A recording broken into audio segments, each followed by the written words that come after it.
Vamos fazer mais algumas considerações a respeito da divergência. A divergência ela opera sobre um campo vetorial e transforma isso num escalar. A divergência, como nós sabemos, ela está em relação a uma região, então a divergência informa para nós como é o comportamento do fluxo dessa região. A divergência está diretamente ligada ao fluxo. Pode ser um fluxo de um campo de velocidades, pode ser um fluxo de um campo elétrico, um fluxo de um campo magnético. Qualquer coisa que age como um fluxo, nós podemos calcular a divergência e saber se naquela região ele está emanando o sinal, emanando as informações, emanando o fluxo, ou sorvendo o fluxo, ou recebendo o fluxo, ou não tendo nem emanação nem sorvedouro, ou seja, no caso aí seria zero. Muito bem, vamos dessa forma, vamos então utilizarmos da lei de Gauss para podermos estabelecer alguns critérios e um entendimento melhor sobre a divergência. A lei de Gauss ela informa que o campo vetorial aplicado sobre uma região, sobre uma área, ou seja, a projeção desse campo, que é dada então por esse produto escalar, é igual a uma quantidade escalar. No caso aqui especificamente está dizendo que o campo de deslocamento, deslocamento elétrico, produto escalar de uma certa área, é igual à carga elétrica, ou seja, a carga elétrica produz a projeção do deslocamento sobre esta mesma área, ou seja, isso na realidade é um fluxo. Então, temos aqui o cálculo do fluxo através da lei de Gauss. Vamos aplicar esta ideia aqui sobre um ponto e ver como é o comportamento da divergência nesse ponto. Nós não vamos ser muito rigorosos nessa demonstração, vamos usar mais da nossa intuição, mas imaginemos que nós temos um sistema cartesiano, apenas para facilitar o nosso desenvolvimento, z, x, y, mas isso poderia ser aplicado para qualquer tipo de coordenada. E eu tenho aqui um ponto que eu vou chamar de D0. Agora sobre D0 eu tenho uma emanação, então eu consigo fazer com que ele emita entidades vetoriais. Então D0 então, é um vetor, posso dizer que D0 aqui tem uma característica vetorial. Vamos, de uma maneira mais simples, colocar esse D0 dentro de uma região que eu possa conhecer. Podia ser uma esfera, mas eu vou fazer opção por um cubo. Então se nós colocarmos D0 dentro de um cubo, então este cubo agora ele tem componentes em x, componentes em y, componentes em z. Então nós podemos dizer que esse ponto aqui seria um ponto x, y, z do cubo. Até poderíamos colocar a nossa base nesse ponto. E podemos dizer, se nós tomássemos como base esse ponto, teríamos uma variação aqui, ΔX, uma variação ΔY e uma variação ΔZ. Então vamos tomar em consideração que este ponto, onde está tendo essa emanação, está bem no centro do nosso cubo. Ou seja, ele está na metade de dx, na metade de dy e na metade de dz. Ele se encontra bem no centro. E vamos ver como que a lei de Gauss pode nos ajudar com o entendimento da divergência nesse ponto. A gente vai pegar cada uma das ações do vetor que está saindo de D0 em relação às áreas, ou seja, aos vetores de áreas de cada uma dessas superfícies. Para isso, vamos explodir essa caixa e vamos ficar apenas com as superfícies. Então agora nós temos as faces do cubo como se tivéssemos explodido a caixa. Então aqui nós vamos considerar a tampa de cima, a tampa de baixo, a tampa da lateral direita, nós olhando de frente para o cubo, a tampa da lateral esquerda, a tampa de trás e a tampa da frente. Nós podemos substituir cada uma dessas tampas por vetores que estão ligados a cada uma dessas áreas, apontando para cada um dos lados da caixa e sendo o seu comprimento igual ao tamanho da caixa, ou seja, o seu módulo ao tamanho da caixa. Uma outra forma de vermos isso seria o seguinte: vamos aproximar isso como se fosse o nosso cubo, não é bem um cubo, nós vamos considerar como se fosse o cubo. E agora o que a gente vai fazer? Nós vamos pegar cada uma das tampas e vamos tirar. Então eu vou tirar a tampa do cubo aqui, e essa aqui vai ser nós vamos usar como exemplo para cada uma das faces. Então a face que aponta para frente é como se eu tivesse um vetor que é proporcional em um módulo à área dessa tampa, ou desta face, e para onde ela apontar, como a gente já viu algumas vezes, ele vai estar apontando para um dos pontos, para uma das direções, e perpendicular a ele vai estar a face, vai estar o plano.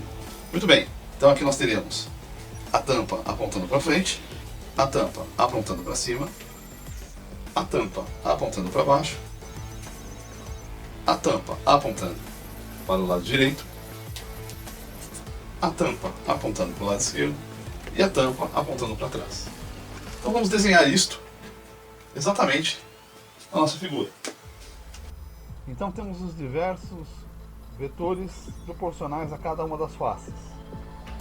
Então podemos escrever aqui ΔS topo, ΔS direita, ΔS da esquerda, ΔS embaixo ou inferior, ΔS para frente e ΔS para trás.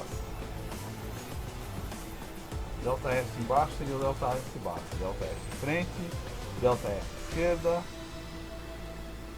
ΔS direita, ΔS atrás e ΔS topo. Então podemos observar que para cada uma das componentes ΔS temos em paralelo uma coordenada do vetor DO. Então nós temos dx para frente e dx para trás, dy para a esquerda e dy para a direita, dz para o topo e dz para a base, em paralelo com cada um dos ΔS respectivos já sinalizados no quadro. O vetor D0 ou DO pode ser decomposto nas suas componentes dx, dy e dz que estão em relação com os seus versores diretores, em AX, em AY e em AZ. Vamos lembrar que nós estamos calculando uma integral de superfície fechada. Então, por isso nós estamos dividindo em 6 integrais do nosso cubo e vamos integrar em cada uma dessas regiões. E vamos ver o resultado e depois integraremos todos de uma vez. A integral da lei de Gauss pode ser destrinchada em uma somatória de outras integrais. Então eu teria uma integral para frente, mais uma integral atrás, mais uma integral topo, mais uma integral base, mais uma integral direita, mais uma integral esquerda.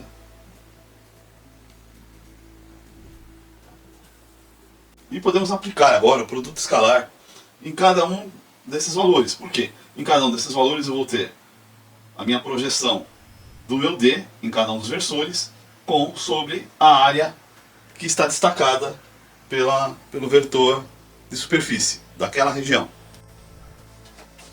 Vamos então considerar cada uma das 6 integrais. Vamos começar pela integral de frente. Eu simplifiquei aqui a anotação para nós podermos trabalhar melhor aqui. Então eu vou ter no primeiro momento o produto escalar dx que está paralelo com o ds em frente, com ΔS em frente, melhor dizendo, e vou substituir o meu ΔS por um ΔY vezes ΔZ, ou seja, a minha área vai ser igual a linha ΔY vezes a linha ΔZ. Então, com isso eu tenho essa área. Então dx frente, produto escalar ΔY ΔZ, e isso aqui é o mesmo que isso, aponta para x, isso vai me resultar como se tivesse um produto de dx frente vezes ΔY vezes ΔZ. Isso seria para a nossa integral frente. Mas aí nós podemos questionar, o que é o dx frente? O dx frente nós podemos dizer que seria, consideramos já no começo que o meu dx, o meu d0 está bem no centro da caixa. Então eu teria um dx zero no centro da caixa. Então, se eu tenho um dx no centro da caixa, eu posso, o meu dx frente seria ele avançar a quantidade, metade do que eu tinha antes, para ir para frente.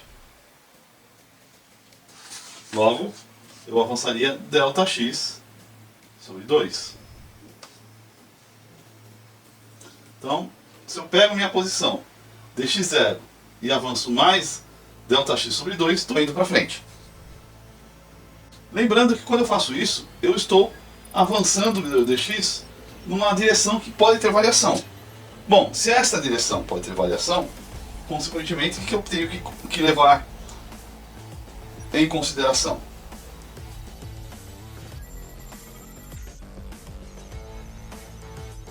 que o dx frente é o dx0 mais a metade da minha variação em x, e o quanto este vetor, ou esta componente de vetor, variou só em x.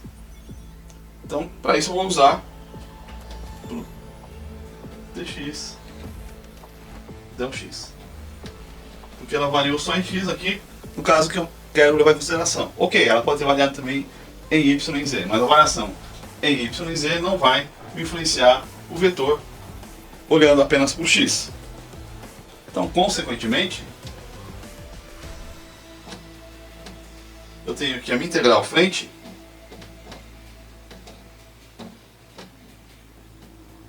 é igual ao quê? Ao dx0 mais a variação em x, ou seja, Δx sobre 2, com a componente do vetor variando, que é o dx, em relação à direção x, ou seja, del dx para dx, vezes o ΔS, que no caso nós já discretizamos ΔS como sendo ΔY, ΔZ.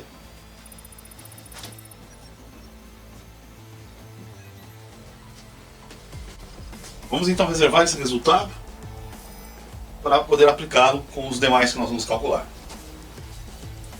A integral em atrás vai ser os mesmos valores da integral para frente, com exceção de que a meu sentido inverte.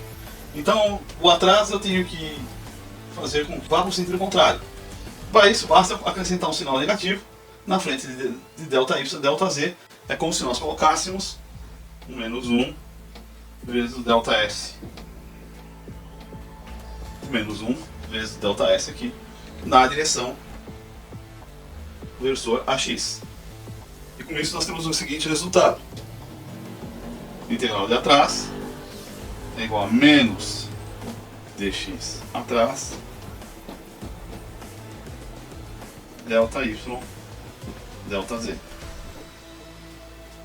Também temos que fazer a consideração dessa variação, o que seria o atrás, como se comportaria um vetor nesse caso, que variação ele poderia sofrer.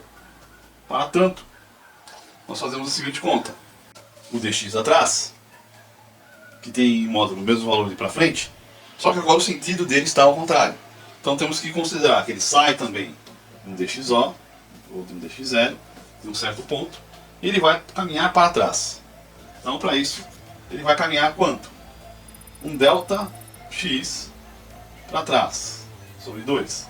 Ou seja, a metade do ΔX, que ele caminha sobre toda a caixa, sobre toda a faixa. Ou seja, temos o ponto onde ele se encontra, e agora a metade que vai para trás. A metade para trás mais a metade para frente nos resulta o ΔX. Por isso que nós vamos fazer com que ele vá em ΔX sobre 2. E a partir, como nós estamos tomando como referência o ponto D0, ele está indo no sentido contrário do x, ou seja, estamos subtraindo ΔX sobre 2. E ele vai variar também em relação dx no sentido de x vezes Δdx dx. De novo, estamos usando derivadas parciais do mesmo modo que usamos na derivada parcial quando calculamos para frente. Por quê? Porque só estamos interessados na variação nesse eixo. Ele pode, ao mesmo tempo, estar variando em y e z, mas só vamos considerar agora variando apenas no eixo em x. Logo, a minha integral atrás vai ter o seguinte resultado: menos dx0 mais a metade da variação do caminho que ele percorreu, ΔX sobre 2, vezes a variação nesse percurso, vezes a superfície, o infinitésimo da superfície ΔS, que estamos dando aqui como sendo ΔY, ΔZ, porque ele está no sentido de x. Observe que nós tiramos o sinal negativo daqui e passamos para cá. Fazemos uma mudança. Temos então a integral frente e a integral atrás. Se nós somarmos essas duas integrais, nós vamos reparar que dx0 menos dx0 vai se cancelar. ΔX sobre 2 mais ΔX sobre 2 vai dar ΔX. É a metade de cada contribuição da integral. Mantemos as variações. E o nosso resultado, somando a integral de frente com a integral atrás, fica del dx del x vezes o volume que é dado por delta x, delta y, delta z. Com isso, podemos fazer uma indução para as outras integrais. Se nós tomarmos esse elemento na posição d0, nós sabemos que quando nós avançamos para frente, nós vamos avançar meio delta x, para trás, menos meio delta x. Para a direita, meio delta y, para o outro lado, para a esquerda, menos meio delta y. Para cima, mais delta z, para baixo, menos delta z. De forma que o elemento se mantém no meio. E, consequentemente, cada um dos vetores que saem desse ponto, d0, vai ser positivo ou negativo. Então, se nós fizermos o mesmo procedimento para as demais faces, com essa consideração, o que nós vamos ter? A soma da integral da direita e da esquerda, del dy, del y, delta x, delta y, delta z, ou seja, pelo volume. As somas das integrais topo e base, del dz a del z, também no mesmo volume, del x, del y, del z. Reparemos que este elemento, que é um elemento de volume, aparece em todos eles. Então podemos colocar em evidência em todas as integrais. E somaremos o resultado de todas as três integrais. E isso nos resultará a integral dada pela lei de Gauss, que fica da seguinte forma: del dx em del x, mais del dy em del y, mais del dz em del z, produto delta x, delta y, delta z. Delta x, delta y, delta z é o nosso volume. Podemos chamar de delta v, que é o volume. Logo, o que temos aqui é, se dividirmos os dois lados da equação agora por ΔV, que é o volume, e se integrarmos, o que nós teremos aqui?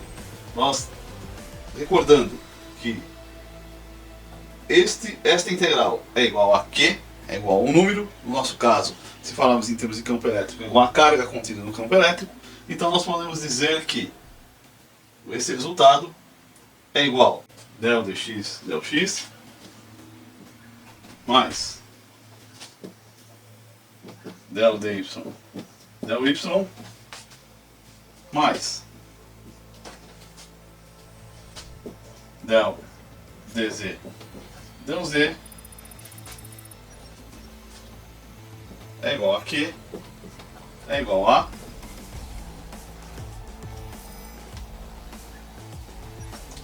Q sobre V. Ou, se nós quisermos,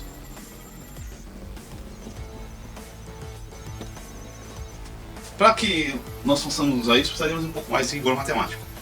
Para que isso acontecesse, eu precisaria trabalhar com um limite de ΔV indo para um valor infinitesimal, ou seja, ΔV indo para zero. Então isso só seria correto, realmente, certo. Então podemos dizer que isto é quase este valor.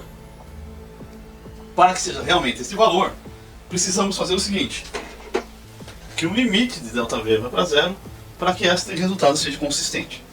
Isso equivale a dizer que a carga total, ou esse número, que no caso é a carga, dividido pelo ΔV quando ΔV tende a zero. Na realidade, o que temos aqui é uma densidade de carga. É o que nós denominamos de densidade de carga volumétrica. Então nós estamos dizendo que a variação do que nós temos em todas as direções é igual à densidade de carga volumétrica. Ou ainda podemos dizer que as variações em cada uma das direções me dá a densidade de carga volumétrica. Não podemos deixar de notar que cada uma dessas variações se dá em uma direção. Ou seja,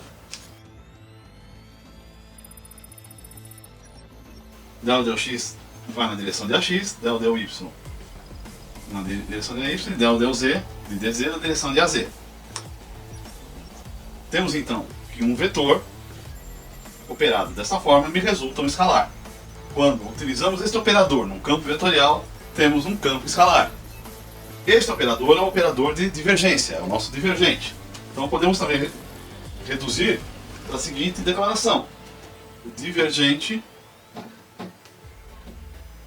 do campo D, que é dado por este operador, é igual à densidade de volume, de carga.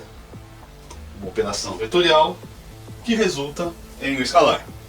Uma outra forma de escrever esta operação é usando o del, ou nabla. Fica da seguinte forma.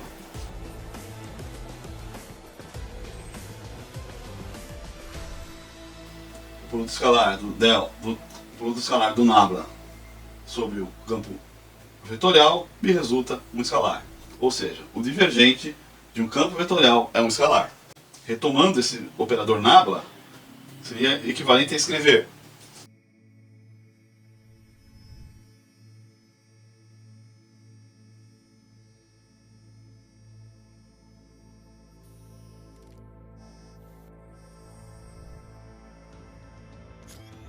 produto escalar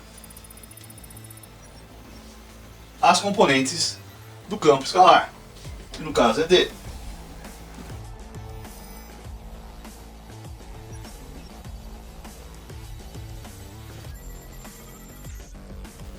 Que resulta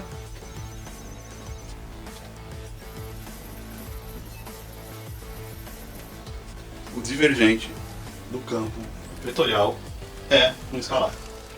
Então, de modo resumido, nós partimos da lei de Gauss.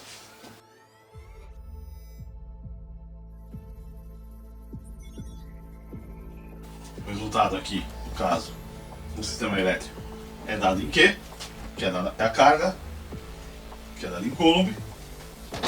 Sabemos que a densidade de carga por volume é uma integral dessa própria densidade em todo o volume.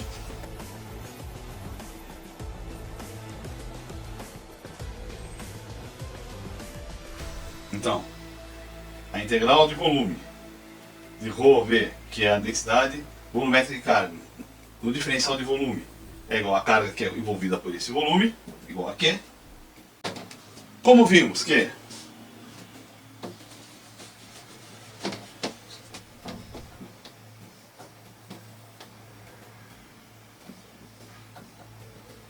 o divergente é igual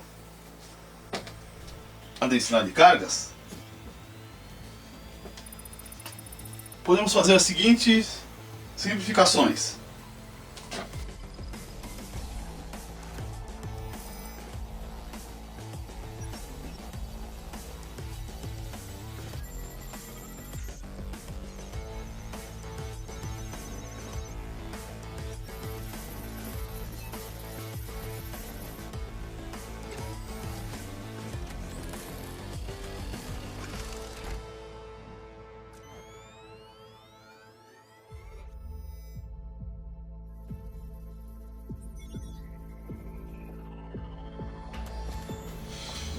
Então, a integral em superfície de d ds, produto escalar, é igual à integral de volume da densidade de volumétrica de cargas no volume, que é igual ao divergente desse campo no volume. Em outras palavras,